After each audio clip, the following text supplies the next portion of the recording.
네, 오늘의 주요 뉴스입니다. 이른바 대선 개입 여론조작 사건의 주범인 화천대유 실소유주 김만배 신앙님이 구속 기소됐습니다. 오늘 함께 이야기 나눠보겠습니다. 네, 두 번째 이슈입니다. 우리 최재형 목사 7시간 녹취록부터 받았다라는 소식이 있습니다. 함께 이야기 나눠보겠습니다. 김건희 여사 문자 무시 공개를 두고 설전이 벌어지고 있습니다. 윤석열 대통령과 한동훈 후보의 충돌, 오늘 함께 이야기 나눠보시죠.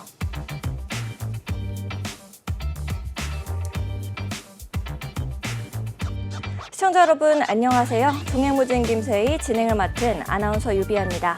오늘 함께 이야기 나눠주실 김세희 대표, 강신업 변호사님 모셨습니다. 어서 오세요. 네, 안녕하세요. 네. 네, 우리 종횡무진 김세희 처음 시작을 할 때만 해도 이제 이렇게 덥지가 않았는데요. 초복이 오지도 않았는데 날씨가 굉장히 무더워졌습니다. 더운 여름, 이제 날씨, 건강에 유의하시길 바라겠습니다. 첫 번째 뉴스로 바로 들어가 보도록 하겠습니다.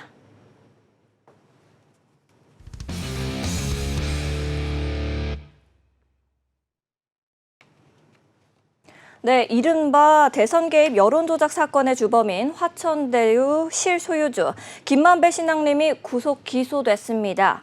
이와 관련된 혐의를 받는 김용진 뉴스타파 대표와 또 한상진 기자는 불구속 기소가 됐습니다.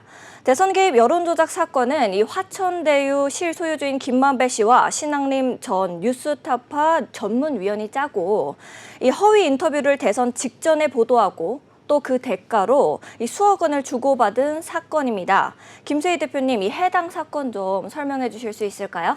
네, 지금 이번 사건이 굉장히 좀 시사하는 바가 큰 게 일단 그 대선을 앞두고 여론조작을 했던 그 심각한 범죄, 거기엔 또 누가 가장 껴있느냐.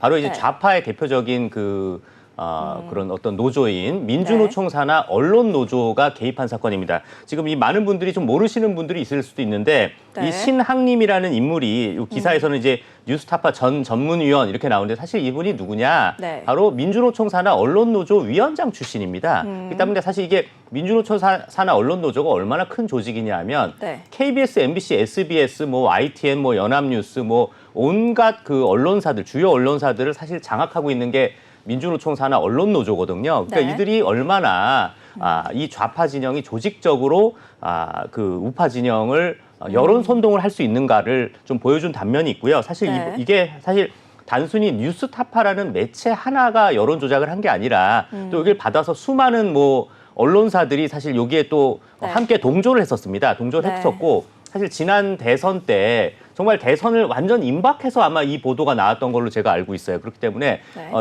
사실 이 대장동 사건은 이재명 지금 민주당 대표의 사건이라고 봐야 되는데 말 그대로 물타기의 끝판왕을 한 거죠. 이건 사실 상식적으로 제가 이따가 강신업 변호사님한테도 여쭤볼 텐데 저도 그 검찰 조사를 많이 받아본 사람인데 검사가 커피 타주지 않습니다. 검사하고 사실 이야기할 일도 거의 없고요. 대부분 수사관하고 얘기하고 검사는 저기 다른 방에 있거나 그냥 딴 테이블에서 그냥 가만히 구경만 하시는 경우지 여기서처럼 이분은 거의 무슨 드라마를 많이 본 게 아닌가. 일단 뭐 딴 드라마도 얘기하겠습니다만 무슨 드라마에서 검사가 예, 커피 드시죠, 커피 타주고 이런 일을 안 해요. 근데 윤석열 그 당시 후보가 검사 시절에 어떠한 그 피의자한테 커피를 타줬다. 명백한 거짓 선동. 이런 범죄에 대해서 이번에 확실하게 이런 일을 뿌리 뽑아야 된다. 발본색원해야 된다고 생각합니다. 네. 또 강신업 변호사님은 이 부분 어떻게 지금 생각하십니까? 김세희 대표가 설명을 잘해줬는데 이 사건은 그 두 가지 측면에서 크게 좀 보면 말이죠. 하나는 왜 신앙님인가 하는 거예요. 그러니까 지금 그 설명을 아주 잘했습니다. 민주노총 산하 언론노조. 그러니까 모든 그 좌파 언론을 장악하고 있는 그런 노조 위원장 출신이란 말이죠. 실제로 이 사람이 거기 출신인데 뉴스타파의 전문위원이라는 그 직함을 갖고 뉴스타파에 가 있던 거예요.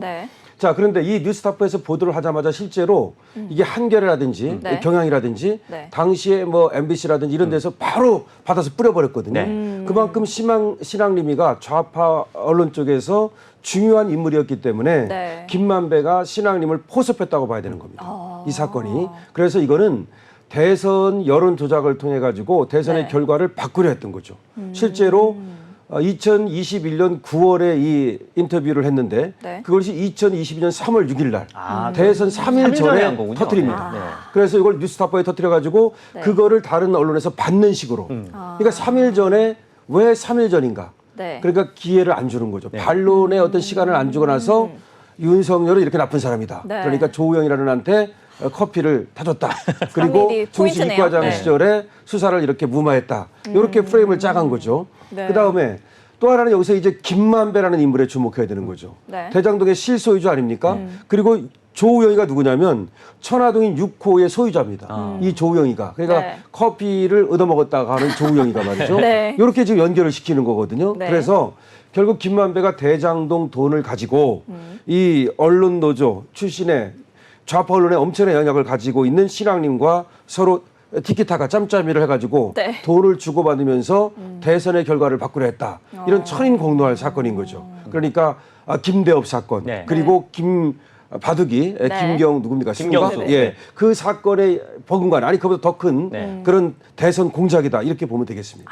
그렇군요. 설명을 조금 깔끔하게 해주셨는데 이제 또 검찰이 작년 3월 6일 김 씨와 신 씨 사이에 허위 인터뷰 보도에 관여한 혐의를 받는 김용진 대표 또 한상진 기자를 정보통신망법상 명예훼손 혐의로 함께 기소했다는 점을 앞서서 알려드렸었습니다.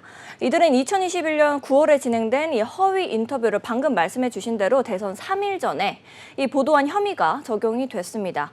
강시환 변호사님, 이 3일 전에 보도를 했다라는 것이 어떤 부분에서 좀 법적으로 문제가 지금 되는 얘기한 건지가 대로 이제 궁금합니다. 정보통신망법상의 명예훼손죄라고 하는 것은 네. 없는 사실을 거짓말이잖아요. 그러니까 조우영한테 커피를 타준 적도 없고 네네. 그다음에 부산저축은행의 수사를 무마해 준 적도 없는데 그렇게 거짓 뉴스를 만들어 가지고 언론에 퍼뜨렸으니까 네. 이건 이제 명예훼손이 되는 것이고 이거는 더구나 공직선거법 위반이 됩니다. 왜냐하면 네. 그때가 대통령 선거철이잖아요. 그러니까 낙선시킬 목적으로 거짓말을 했기 때문에 이렇게 되는 거고. 냄새가 풀풀 나는. 예, 그다음에 이제 목적으로. 김만배하고 네. 신하님은 돈 주고받았으니까 배임 증제, 배임 수재 뭐 이런 것도 되는 거고. 그다음에 범죄 수익을 은닉했어요. 뭘로? 책값으로 네. 포장을 했잖아요. 네. 뭐 그런 것도 되는 거고. 그래서 여러 이제 제목이 있는데 금방 얘기한 김용진이라든지 한상진 이런 사람들은 네. 바로 기자들 아닙니까? 대표라든지 이 사람들은 이제 일단은 그 명예훼손, 네. 그것도 공직선거법 위반 이런 것들이 되겠죠. 총보다 무서운 팬이 아닌가요? 네. 그렇습니다. 사실 이게 그 굉장히 좀 야비하고 좀 네. 사악한 범죄라고 할 수 있는 게 네. 사실 책 3권 값으로 그렇습니다. 1억 6,500만 원. 그러니까 한 권당 5,500. 저도 네. 제 책 좀 사주세요.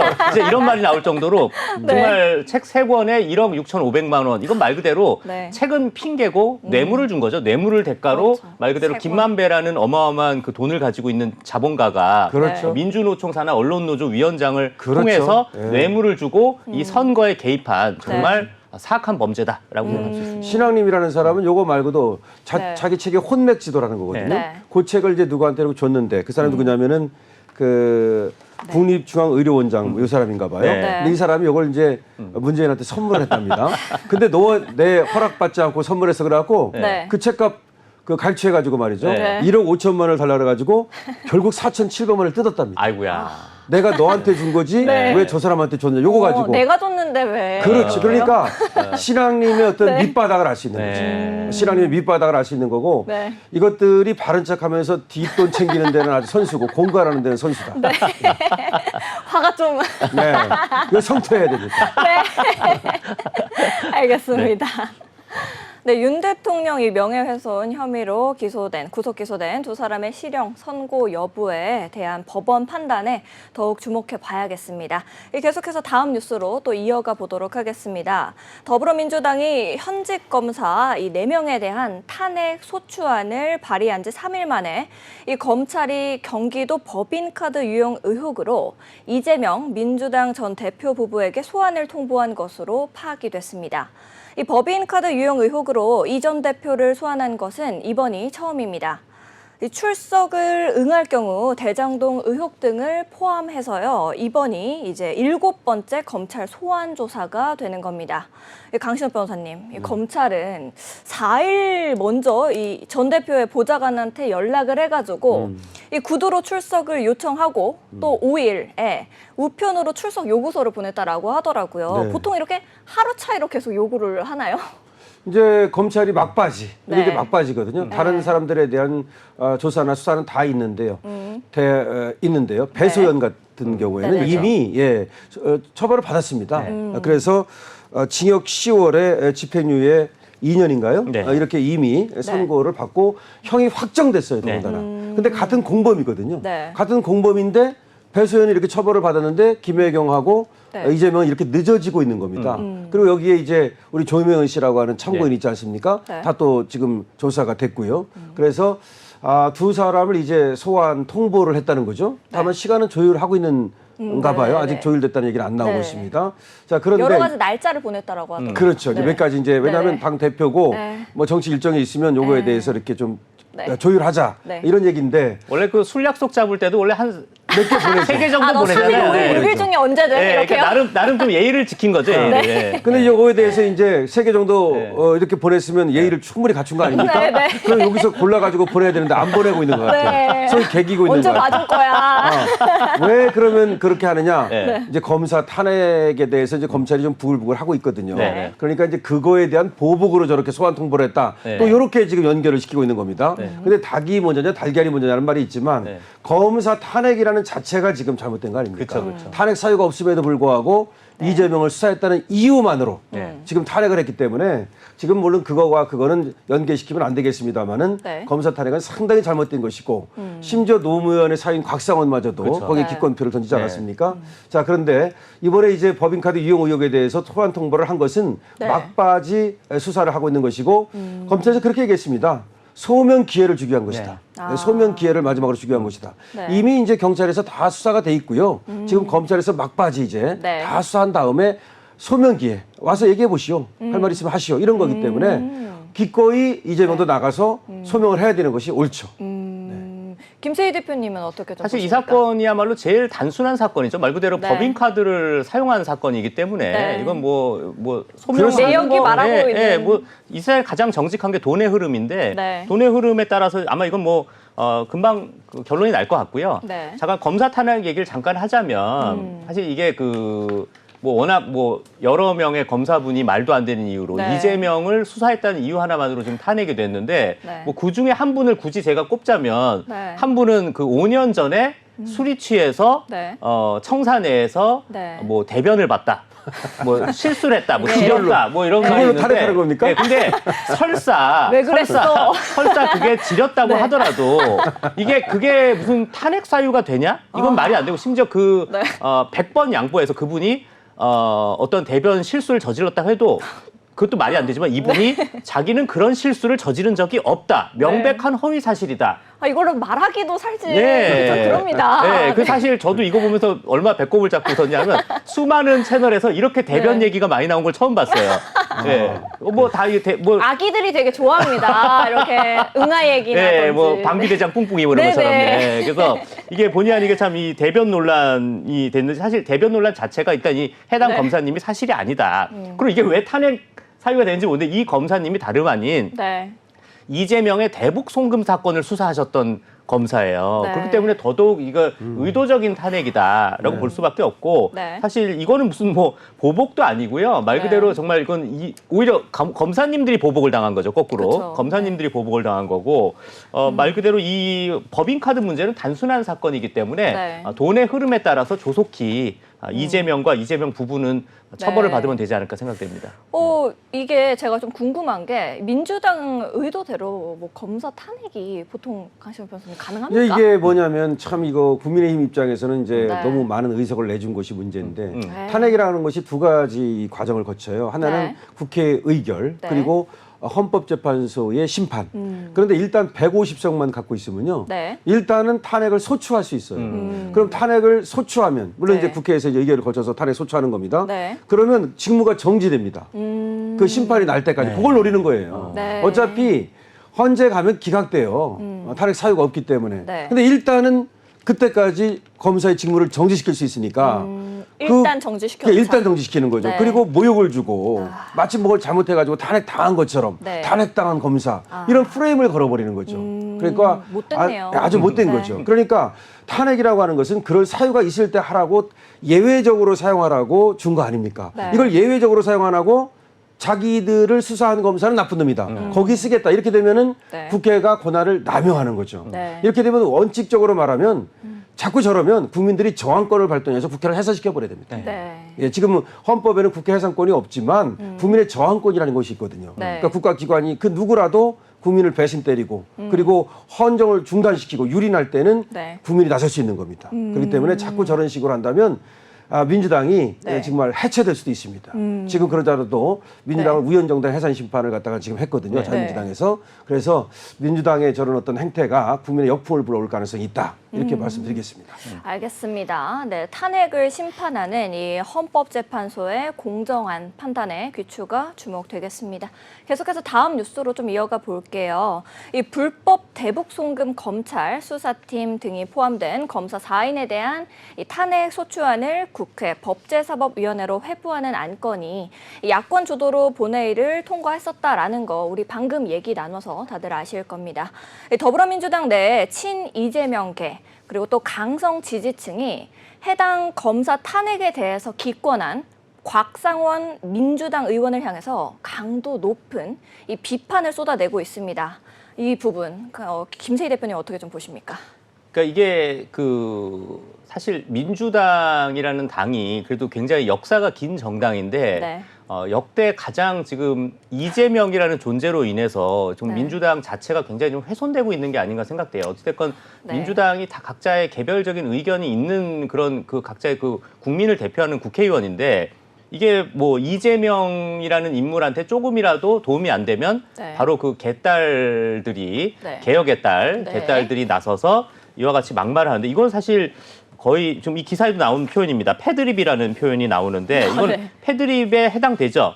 네. 장인이 왜 부엉이 바위를 갖는지 곱씹어라. 이건 네. 말 그대로 노무현 전 대통령을 얘기하는 건데 네. 너의 장인어른 노무현 대통령이 왜 부엉이 바위를 갖는지를 잘 생각해봐라. 이런 말까지 지금 할 정도로 네. 정말 이거는 막말을 쏟아내고 있는 건데 네. 지금 이거는 그러면 곽상원 의원은 그냥 로봇처럼 네. 말 그대로 그냥 거수기 역할만 하라는 건지 정말 이 개딸들이 선을 많이 넘고 있다. 그러니까 사실 이건 민주당이 어찌됐건 뭐 국민의힘이나 민주당이나 양쪽이 잘 돼야 의회 민주주의가 되는 건데 네. 좀 이렇게 훼손되는 현상이 좀 안타깝습니다. 네, 저도 좀 그렇게 느껴지는데 우리 강신업 변호사님은 어떻게 보십니까? 이번에 이제 곽상원 의원이 종로에서 이제 당선이 됐어요. 네.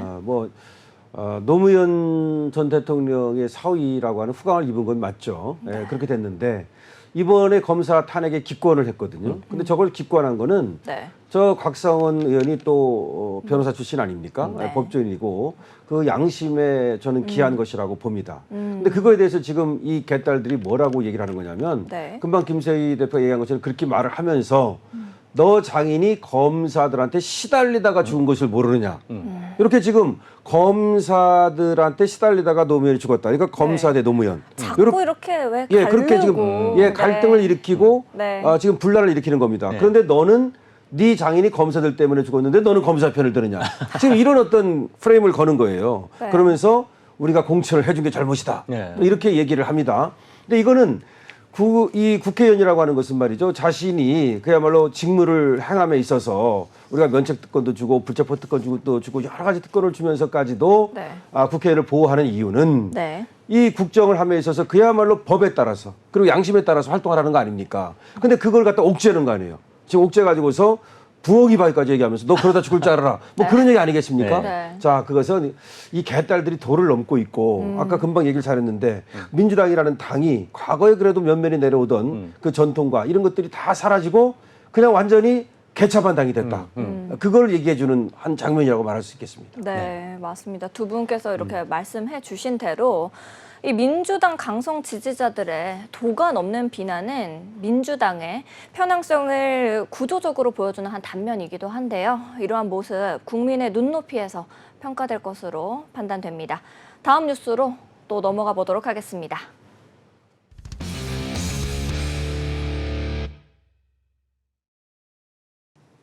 네, 이른바 함정 취재, 이 김건희 여사의 디올백 의혹을 수사하는 검찰이 최재형 씨가 한국에 입국한 직후 서울의 소리 기사 이 이명수 씨를 만났고 7시간 녹취록 파일을 건네받았다라고 하는데요.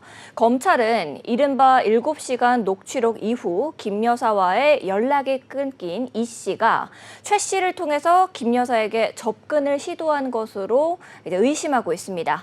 김세희 대표님은 이 내용 어떻게 좀 생각하십니까? 참 이게 제가 이따가도 뭐 말씀드리겠습니다만 참 이 김건희 여사를 지속적으로 괴롭히는 네. 이 좌파 진영의 행태 굉장히 좀 야비하다고 봐요. 왜냐하면 지금 이게 보면 의도적으로 지금 접근했다라는 게 지금 증명이 된 거 아닙니까? 사실 그 서울의 소리 이명수 기자와 네. 이미 입국하자마자 접촉을 해서 의도적으로 김건희 여사한테 어떤 약점 하나 잡아보겠다라고 어찌됐건 그 기존에 그 공모를 하고 네. 협의를 하고 네. 그러고서 이제 접근했다라는 게 지금 증명이 되는 건데 이거는 사실 말 그대로 저희가 항상 지적했다시피 이거는 함정 취재입니다. 함정 취재이기 때문에 의도적으로 야 여기 돈 있는데 돈 한번 받아볼래? 이거 한번 뭐 이게 맛있는 소세지 있는데 소세지 한번 먹어볼래? 네.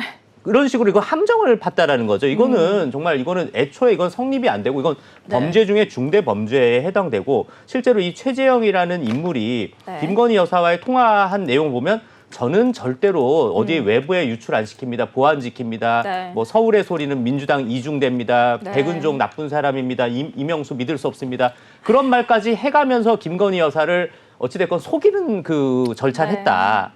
이런 거를 보면 어찌됐건 김건희 여사가 이 함정에 걸려든 사건이고 이거는 더더욱 이런 함정 취재를 한 이런 악질, 네. 이 최재형 목사 그리고 서울의 소리 이런 거는 엄벌에 처해야 된다. 이거 사실 아까 얘기한 그 누구죠? 뉴스타파 그 사건하고 네. 똑같다라고 저는 생각이 됩니다.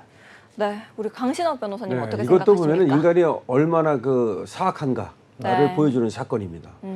그러니까 김건희 여사가 이제 정말로 고향 뭐 선배라고 그러고 어떤 네. 진심을 다해서 네. 다가오는 사람을 맞이한 건데 네. 이게 지금 여기가 굉장히 중요해요. 이명수가 이제 7시간 녹취록을 하지 않았습니까? 그리고 연락이 끊기지 않았습니까? 배신 때려가지고. 네. 그 다음에 이명수가 김건희 여사를 다시 한번 어떻게 덫에 걸리게 만들려는 수법을 쓴 건데 네. 그때 이 최재형하고 만나는 겁니다. 네. 그러니까 이명수와 최재형의 만남 여기에 네. 주목해야 됩니다. 네. 지금 그 수사를 하고 있을 것으로 보는데 이명수와 최재형이 어떻게 만나게 된 것인지 네. 이명수가 최재형이라는 사람을 찾은 것인지 양평 출신의 네. 쉽게 말하면 김건희 여사에게 다가갈 수 있는 이런 것들을 봐야 되는데 어쨌든 입국하자마자 7시간 녹취록을 받았습니다. 네. 그런 다음에 자 보십시오. 금방 얘기했듯이 최재형이가 어떻게 다가가느냐면은 김정숙이를 욕을 합니다. 네. 뭐 정상적인 체형에 우리도 정상적인 체중에 고학력자의 영부인을 갖게 되는 것입니까? 이렇게 하면서 아부를 떨면서 네. 여사한테는 아부를 떨고 네. 김정숙이를 깝니다. 네. 그러면서 또 조국을 깝니다. 네. 그다음에 민주당 이중재자 이렇게 하면서 또 네. 민주당을 까죠. 네. 그런 식으로 하면서 아부를 여러 가지 방법으로 계속해서 민주당을 욕하고 김정숙을 욕하고 조국을 욕하고 네. 또 이명수도 욕하죠. 네. 예, 그러면서 다가가지고서는 환심을 산 다음에 지금 우리가 알고 있는 거대로 이제 그렇게 누구를 함께 욕하면서 함께 네. 욕하면서 네. 그러면서 마음을 이제 하나로 제가 이제 그때 김건희 여사가 저걸 당한 것을 알고서 네. 저거는 이제 뭐 함정 취재라고도 볼 수 있지만 그거보다 더 나간 던지기 수법이다. 네. 라는 말을 제가 이제 만들어 가지고서 네. 이제 네. 변호를 했습니다. 네. 김건희 여사를 방송에서. 네. 그리고 그때 제가 이제 또 건희사랑 회장으로 다시 복귀를 한 겁니다. 이제 그렇게 된 건데 이 사건은 하여튼 간에 기획이다. 그러니까 기획 공작이다. 네. 저는 이렇게 보고 하나의 정치 공작이다. 이렇게 봅니다. 네. 이것 때문에도 지금 이렇게까지 시끄러운 거 아닙니까? 네. 지금도 그쵸. 계속해서.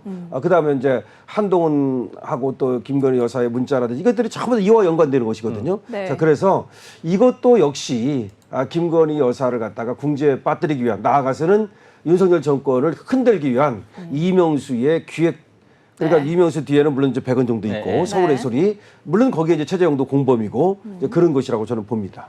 사실 네. 이런 말씀 하나 드릴게요. 사실 이 최재형이 이런 말을 해요. 저는 보안을 꼭 지킵니다. 네. 그 말이 사실 보안을 안 지키겠다는 말이에요. 네. 사실 그렇게 이제 보신 상대방을 덮치려고 하는 말인데 네. 원래 아마 이런 거 모르겠습니다. 이런 말 여자들이나 뭐 친구들이나 대화할 때 이건 너한테만 하는 얘기야. 이건 절대 그건 다 너한테만 하는 얘기가 아닌 거죠. 네. 저도 그렇습니다. 아, 이거 네. 진짜 안 말할게. 동생아 하고 엄마랑 아빠한테 다 말합니다. 그러니까 이게 의도적으로 김건희 여사를 그 안심시키면서 어떠한 말을 이끌어내려고 네. 거짓말을 한 그런 그 범죄를 저지른 네. 거가 모든 게 다 이게 녹취가 다 있었던 거죠. 참 네. 저게 정말 사악한 것이 네. 이제 자기 뭐 고향 팔고 네. 부모님 네. 팔고 그러면서 김건희 여사와의 옛날에 또 라포를 형성한 예, 거네요. 그렇게 그러니까, 하면서 예. 그런 다음에 그렇게까지 그거를 몰래 카메라를 네. 찍어가지고서 그렇게 공격을 했다는 것은 네. 정치적 도의가 이제 대한민국에서는 완전히 사라졌다. 정말 그런 생각까지 듭니다. 네. 두 분께서 이렇게 말씀해 주신 대로 이 최재형 목사의 함정 취재 의도가 밝혀진 이상 검찰의 공정한 수사를 기대해 봐야겠습니다. 이 관련된 뉴스로 계속 이어가 보도록 하겠습니다. SNS에서 특정 정당 후보를 비난하고 이 김건희 여사를 조롱하는 글을 올린 혐의로 기소된 진혜원 부산지검 부부장 검사에 대해서 이 검찰이 실형을 구형했습니다. 김세희 대표님, 이 진혜원 부부장 검사 어느 정도의 글을 올렸는지 혹시 알고 계십니까? 지금 이게 굉장히 좀 내용이 심각한 게 일단 네. 일차적으로 말씀드리면 김건희 여사의 외모를 좀 조롱하게 김건희 여사의 과거 네. 사진을 올려놓고 거기다 뭐라고 썼냐. 프로스티튜트라고 썼어요. 제가 네, 발음이 좀 네. 부족해요. 프로스티튜트라고 썼어요. 네, 이게 무슨 말이냐. 네, 이게 네. 매춘부라는 뜻인데 네, 네. 이제 본인이 이제 변명이 프로스큐터, 네. 검사와 인스티튜트를 합성한 신조어다. 네. 이건 말 그대로 이건 말도 안 되는 핑계죠. 말장난하죠. 누가 네. 검찰하고 조직을 누가 신조어를 만듭니까? 네. 그러면서 사실 의도적으로 이거는 김건희 여사를 마치 매춘부인 것처럼 말한 이건 같은 네. 여성이 여성을 어떻게 이런 말을 할 수 있나? 그리고 심지어 이 여성이 뭐가 문제냐? 네. 현직 검사입니다. 현직 네. 검사가 이런 글을 쓴다? 게다가 여성을 비하하는 글을 쓴다? 네. 이거는 더더욱 용서가 안 돼서 사실 징역 1년 6개월이 구형됐는데 반드시 네. 판사님께서는 꼭 실형을 꼭 선고해 주시길 바라고요. 네. 사실 이 사람이 굉장히 말이 안 되는 게 네. 뭐 굉장히 유체이탈 화법을 써요. 지금 뭐 대한민국 뭐 네. 검찰이 뭐 객관성을 잃었다. 네. 본인이 검사가 아닌가요? 본인이 검사면서 네. 대한민국 검찰이 뭐 객관성을 잃었다 뭐 이런 말을 썼던 것 같은데 굉장히 좀 말이 안 된다. 그러니까 이 진혜원 네. 검사는 무조건 이 대한민국의 정치적 중립을 지켜야만 할 공무원, 특히 네. 검사의 권위를 땅에 떨어뜨렸다는 차원에서 이번에 반드시 엄한 처벌이 필요할 걸로 보입니다. 그러네요. 여기 방금 말씀해 주신 대로 또 이 검찰이 진 검사가 더불어민주당의 이 상징인 파란색을 여러 차례로 또 긍정적으로 표현을 했고 또 미래통합당 상징하는 빨간색을 이 부정적으로 네. 표현해서 민주당 지지 의사를 드러낸 것으로 또 봤다라고 합니다. 강신환 변호사님은 예, 그 어떻게 연장선이에요. 생각하세요? 그러니까 네. 민주당 지지자인 겁니다. 그런 차원에서 네. 지금 김건희 여사를 공격하는 거죠. 뿐만 아니라 오세훈 후보하고 박형준 후보도 이제 공격을 했거든요. 네. 그래서 지금 제목이 뭐냐면 공직선거법 위반이 여기 들어가 있는 겁니다. 네. 그리고 정보통신망법상의 명예훼손죄가 들어가 있는 거죠. 금방 얘기한 김건희 여사를 매춘부에 비유해서 욕한 거는 네. 명예훼손죄고요. 네. 그다음에 또 박형준, 그다음에 오세훈 이 후보 시절에 말이죠. 비난하는 글을 페이스북에 올렸거든요. 네. 그건 이제 공직선거법 위반이 되고 그런 건데 네. 한번 잘 보세요. 2022년 9월이거든요. 이때가 대통령이 취임하고 나서 한 3, 4개월 그렇죠. 지났을 때입니다. 얼마 안 됐네. 그때 이제 김 여사의 과거 사진, 그 과거 사진도 여러 사람하고 다른 사람하고 찍었는데 네. 지금 그게 뭐 지금 안 나오는 것 같은데 그 눈을 갖다가 이렇게 네. 시커멓게 칠하는 거 있죠. 네. 이렇게 범죄자처럼. 이제, 범죄자처럼 시커멓게 칠한 다음에 그 사진을 올린 거예요. 네. 그러면서 남녀가 같이 찍었는데 마치 그 남자들하고 김건희 여사가 놀아나는 그렇게 이걸 꾸민 겁니다. 그냥 네네네. 글만 쓴 게 아니라 네네. 사진을 올려놓고 네. 나서 그냥 과거 사진이 아니었군요. 그냥 과거 사진이 아니야. 그러니까 네. 남자들하고 이렇게 김건희 여사가 그렇게 문란한 사람이다라는 아이고. 뉘앙스를 사진으로 주면서 이거 매춘부라는 글을 쓴 거예요. 네. 그랬기 때문에 이게 심각한 거거든요. 자, 그래서 이게 정치적 중립성을 지켜야 될 검사 아닙니까? 네. 검사가 현직 검사가 이 대통령의 영부인을 네. 이렇게 한 겁니다. 옛날에는 뭐 국가원수 모독죄 같은 게 있었지만 지금은 그런 건 없다 하더라도 아무래도 이 검사라고 하는 사람은 상관이 있는 거 아닙니까? 네네. 그리고 대통령은 상관이고 상관의 부인 아닙니까? 네. 이런 관계인데도 이런 어떤 짓거리를 했다는 것은 이때가 이제 언제냐면은 네. 이문정 검사라든지 검사가 아주 무슨 특히 여검사들이 이렇게 하면 영웅이 되는 어떤 그런 네. 분위기가 있었어. 네. 그 분위기를 네. 타려고 했던 것 같아. 네. 원더우먼의 느낌으로다가. 네. 그래서 제가 고발한 거 아닙니까? 이 사건은 네. 제가 고발한 거예요. 네. 그래요? 예, 그래서 아유, 제가 그냥 잘하셨네. 예. 갑자기 눈이 총명해지시네요. 네. 그래서 제가 이제 그때 기자회견도 열고 네. 앞에서 저 검찰청 앞에서 말이죠. 네. 그러면서 대대적으로 이게 보도가 됐던 네. 그 사건이거든요. 그럼 왜 제가 고발을 했느냐? 네. 요걸 갖다가 그냥 놔두면 네. 요런 모방 범죄라처럼 그렇죠. 계속해서 이게 무슨 잘하는 것처럼 네. 그럴 가능성이 있기 때문에 제가 네. 여기다 딱 못을 쳤거든요. 네. 대못을 쳤더니 그때부터 가라앉은 겁니다. 참 네. 진짜 큰일 하셨네요. 네, 하여튼 그런 일이 있었습니다. 네. 그렇군요. 이게 진짜 이 공무원의 이 정치적 중립 여부는 헌법 7조에 명시된 상황인데도 불구하고 이렇게 글을 작성했다라는 거, 이 법원의 또 올바른 판단 더 기대해 봐야겠습니다. 우리 다음 뉴스로 또 넘어가 보도록 하겠습니다.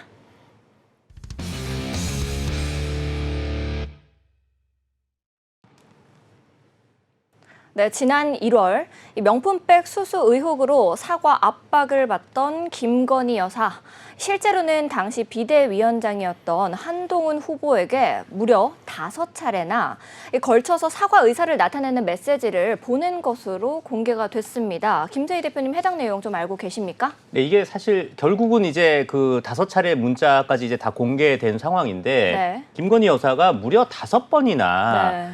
한동훈 당시 비대위원장한테 네. 사과의 의사를 분명히 밝혔습니다. 밝혔는데 네. 이거를 말 그대로 이게 만약에 그 사과를 김건희 여사께서 네. 이제 한동훈 비대위원장과 잘 협의를 해서 그때 이제 그 대국민 사과를 했으면 네. 또 이게 또 그 지난 4월 총선처럼 참패하는 일은 벌어지지 않았을 거라고 저는 생각을 하거든요. 네. 근데 이게 만약 여기를 한동훈 비대위원장이 말 그대로 읽고 씹었다. 이게 일십이라는 네. 이것도 다 보도에 되는 내용인데 네네. 제가 막말하는 기사에 게 아니라 나오더라고요. 네, 네. 그래서 일십이라는 사실 못 읽었다라고 하면 네.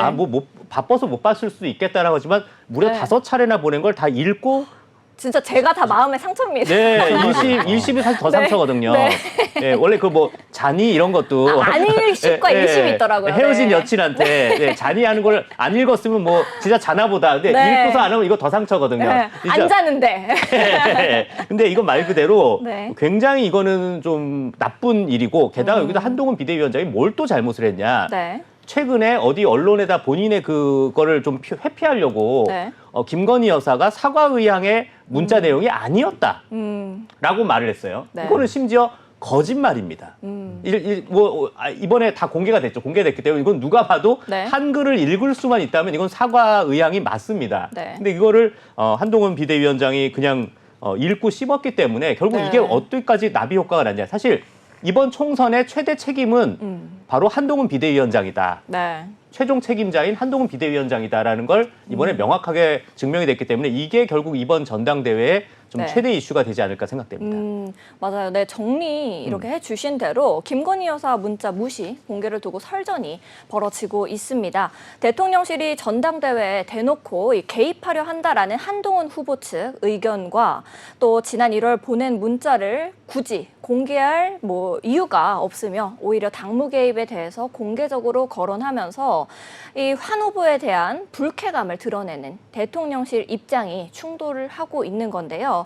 이 부분에 대해서 또 두 분의 의견이 궁금합니다. 강신업 변호사님은 이 부분은 어떻게 생각하십니까?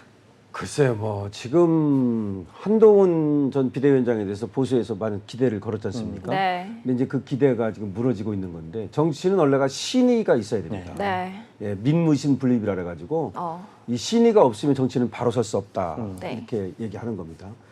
근데 한동훈 전 비대위원장은 사실은 법무장관과 비대위원장을 누구 때문에 했습니까? 아니 우리가 까놓고 얘기해 보자고. 네. 그러니까 저 사람은 발광체가 아니에요. 반사체예요. 그러니까 시켜줘서 한 거 아닙니까? 네. 나도 시켜줬으면 잘해. 나는 훨씬 잘할 자신 있습니다. 네. 네. 정말 자신 있습니다. 네. 시켜주기만 하면. 네. 자, 어쨌든 시켜줘서 한 거 아닙니까? 저는 강신업 변호사님 옆에서 잘할 자신 있습니다. 화면 보고 한마디씩 하시죠. 자, 네. 그런데 다른 건 다 그만두고 네. 네. 나를 시켜준 대통령의 부인 그것도 모르는 사람도 아니고 옛날 형수라고 부르고 네. 수많은 카톡을 주고받았던 분 네. 내 문자를 5번을 찍는다? 네. 저는 한 번만 씹어도 기분 나빠서 네, 해버릴 것 같아. 이렇게. 해버릴 것 같아. 그러니까 저거는 네. 자 그래놓고 나서는 말이죠. 사과하려는 취지가 아니었다. 지금 다시 보니까 사과하려는 취지가 분명합니다. 그러니까 위원장님의 뜻에 따르겠다. 네. 그럼에도 불구하고 처벌에 따르겠다. 100번이라도 1000번이라도 사과하겠다. 분명히 사과하겠다는 겁니다. 그걸 사과하려는 취지가 아니었다라고 변명을 하고 이제 전문이 공개되지 않습니까? 네. 그러니까 이번에 또 뭐라고 변명을 하느냐면은 다른 경로를 통해서 사과하지 않겠다는 뜻을 밝혀왔다. 또 이렇게 변명을 합니다. 그래서 심지어 어떤 말이 생겼냐면 네. 조적조에 네. 빗대서 네. 한 네. 적한 네. 조국의 적은 조국이다. 네. 과거의 조국과 지금의 조국이 네. 좀 다르니까 네. 한동훈이가 말이 자꾸 바뀐다. 그렇죠. 그래서 한동훈의 적은 한동훈이다. 네. 이런 말까지 나와요. 왜 저건 그런 걸 신의 따라가는지. 문제고 신의 문제거든요. 저런 얘기를 듣는다는 것은 네. 정치인으로서 치명타입니다. 그러니까 신의, 신뢰 이런 네. 것들이라는 신의가. 측면에서 과연 한동훈을 믿을 수 있느냐. 이런 어떤 지금 보수 우파에서 국힘 내에서의 네. 비토가 나오고 있는 거죠. 제가 사실 제일 극혐하는 사람 중에 하나가 네. 거짓말하는 사람이거든요. 근데 네. 사실 이번 일은 그냥 딴 이야기가 필요 없어. 그냥 거짓말입니다. 네, 거짓말. 거짓말이에요. 김건희 여사가 사과 안 하겠다는 취지였다라는 그건 이번에 아니에요. 다 네. 공개가 됐기 때문에 네. 누가 봐도 이건 사과하겠다. 아니면은 이분은 미안한 얘기지만 네. 차라리 제가 한글에 좀 익숙하지가 않아서요라고 차라리 핑계를 대세요. 안 그러면 거짓말입니다. 네. 그러면 네. 한적 한으로 한동훈의 하이든. 적은 한글이다. 네. 한동훈의 적은 한글이다. 네, 네. 난독증. 야, 오늘 최고의 히트야. 그러네요. 한적한. 네, 차라리 한글을 내가 잘 못 읽었다. 내가 어디 가서 한번 써먹어도 되죠? 써먹으십시오. 네. 이제 허가를 얻었습니다. 네. 진짜. 그래서 이게 참 거짓말 논란이 제가 더 화가 나는 것 같습니다. 아이고, 참. 그렇죠. 네. 안타깝습니다. 네. 아이고. 네. 맞습니다. 이 김건희 여사가 이 당시 비대위원장이었던 한동훈 후보에 대한 보낸 문자에 댓글팀에 대한 루머를 부인하는 내용이 담겼습니다. 이에 이준석 의원은 뭘 아는 사람들 간의 대화다라고 주장했는데요.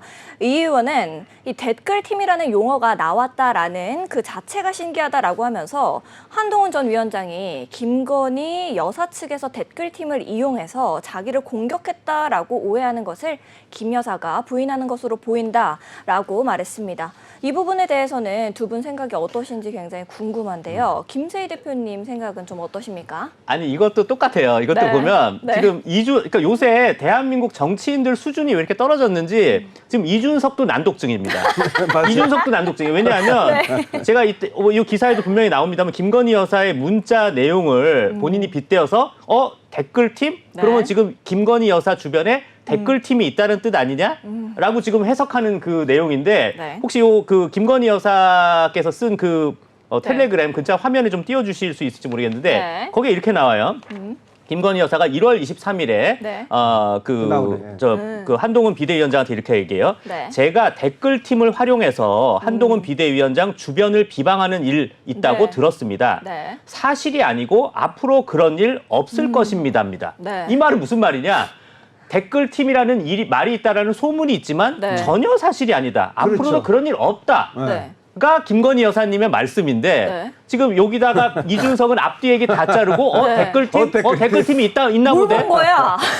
같은 거 본 거 맞나요? 우리랑 같은 대한민국 사람 맞습니까? 이분이 서울대 갈 실력이 본인이 그렇게 얘기했어요 방송에서 서울대 갈 그 능력이 안 돼서 하버드대를 갔다. 근데 아무래도 이제 한국의 대학을 못 나오다 보니 네. 지금 한글에 좀 어떠한 난독증이 생긴 게 아닌가라고 맞아. 생각되는데 네, 문제는 그럴 이런 수도 말도 안 되는 거를 좀 대한민국의 기자라는 사람이, 그러니까 이게 중앙일보 기자를 포함해서 저도 이제 기자 출신이지만 기자라는 게 단순하게 그냥 뭐 어디 이거 내용 전하는 그럼 그냥 챗 GPT 하시죠. 그냥 AI죠. 네, 네. 이거를 평가하고 말하는 내용까지 기자가 기사를 써야 됩니다. 이거는 그냥 이렇게 해서 이준석이가 이런 얘기 했다라고 전달만 하면 네. 마치 뭐 김건희 여사가 댓글팀이 있나? 이런 선동이 된단 말이에요. 이거는 그 전에 이준석이 난독증이 있다라는 내용도 반드시 기사에 있어야 됐다라고 네. 생각됩니다. 강신호 변호사님은 좀 어떻게 맞습니다. 생각하십니까? 이제 네. 원래 이준석의 특기가 그거예요. 뭐 하나 딱 떼다가 침소풍대하고 네. 다른 쪽으로 왜곡하고 네. 이런 걸 잘하는데 이준석이 이제 여기서 댓글팀 나고 눈이 번쩍하는 거야. 네. 야 이거 댓글팀이셨던 거 아니냐 그런 얘기인데 지금 얘기한 것처럼 그런 뜻이기 때문에 주위에서 이제 그런 말들이 들린다. 뭐 이제 그거에 대해서 오해하지 말아라고 이제 보내는 거 아닙니까? 네. 그리고 거꾸로 오히려 지금 장해찬이 뭐라고 얘기를 했냐면은. 네.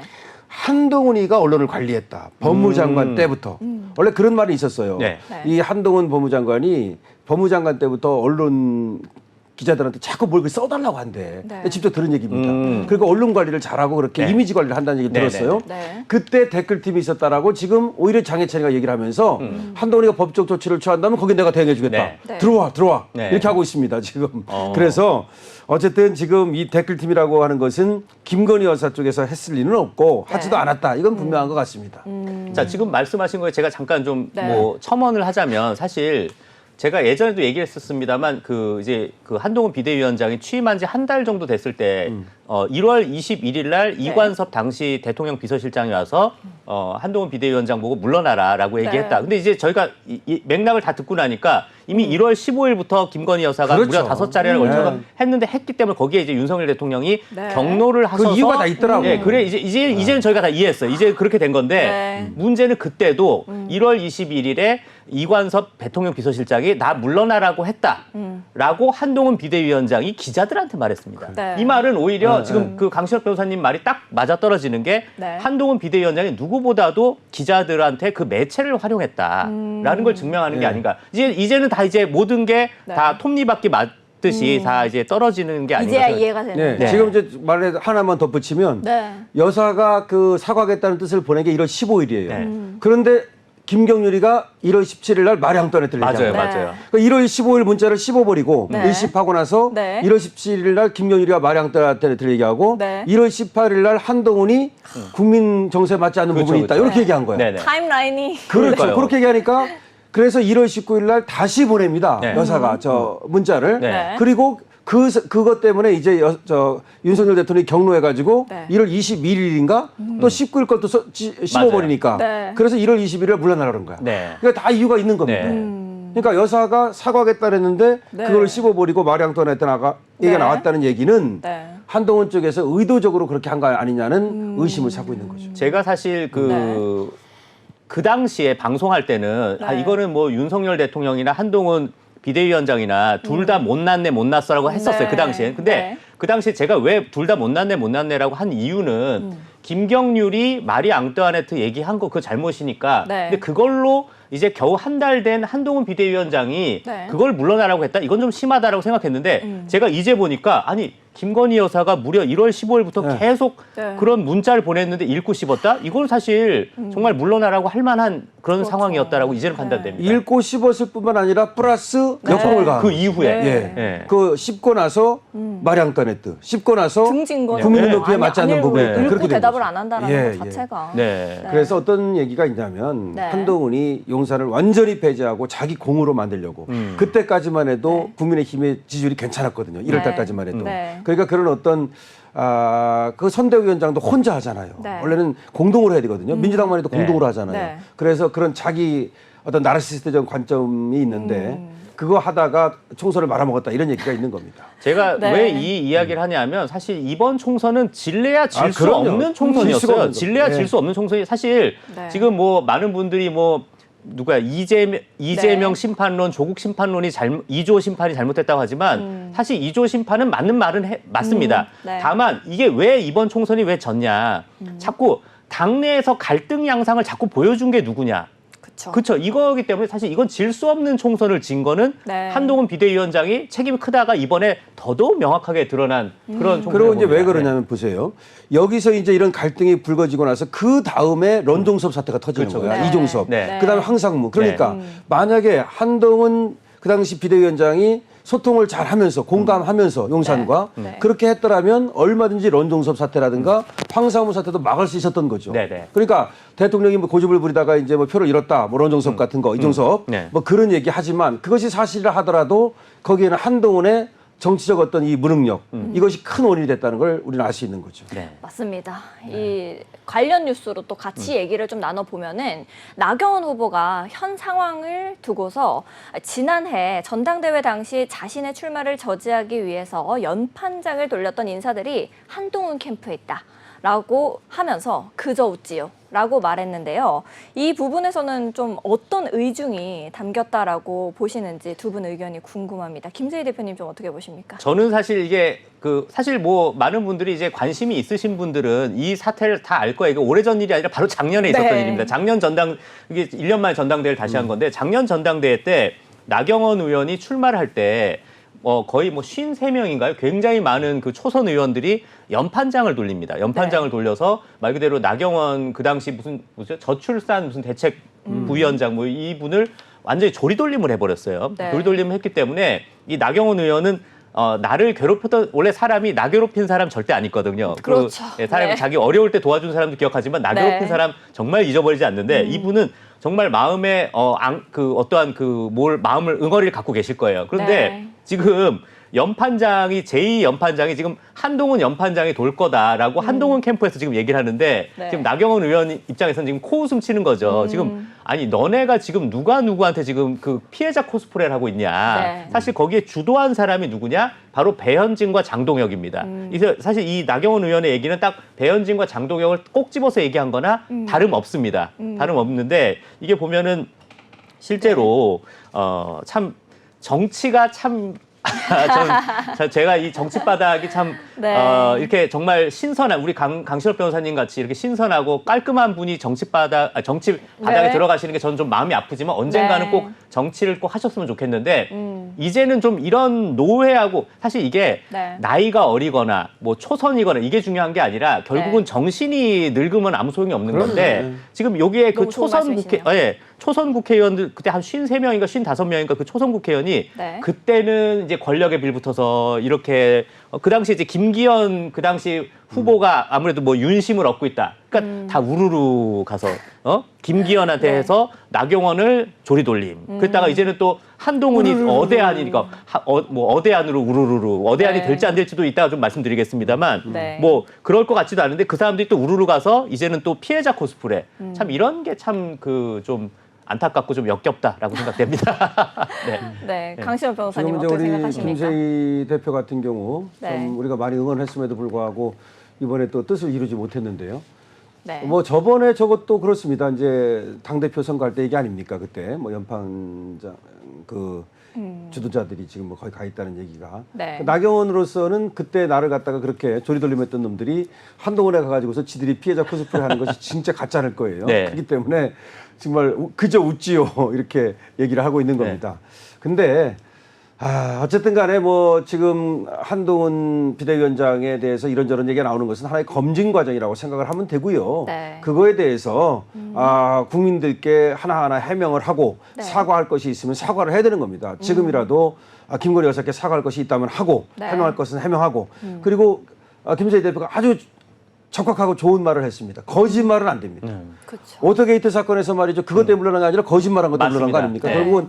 결국 거짓말하면 안 됩니다. 자꾸 이제 조적조처럼 한적한이 되면은 한동훈 본인도 뭐 이제 정치 생명이 끝날 뿐만 아니라 자꾸 그렇게 되면 우리 이제 국민의 힘의 정치력이 줄어들고 또 우리가 네. 대선을 또 실패하고 이렇게 될까 봐 지금 겁나거든요. 그래서 지금 나와 있는 사람들이 힘을 합쳐가지고서 정말 건전한 정치, 생산적인 정치를 하면 좋겠다고 생각이 되고 그 다음에 자꾸 쳐내지 말고 정말 네. 정말 이렇게 끌어안는 덧셈 정치를 했으면 좋겠다 하는 생각도 듭니다. 사실 저는 이렇게 생각해요. 이번 일들이 네.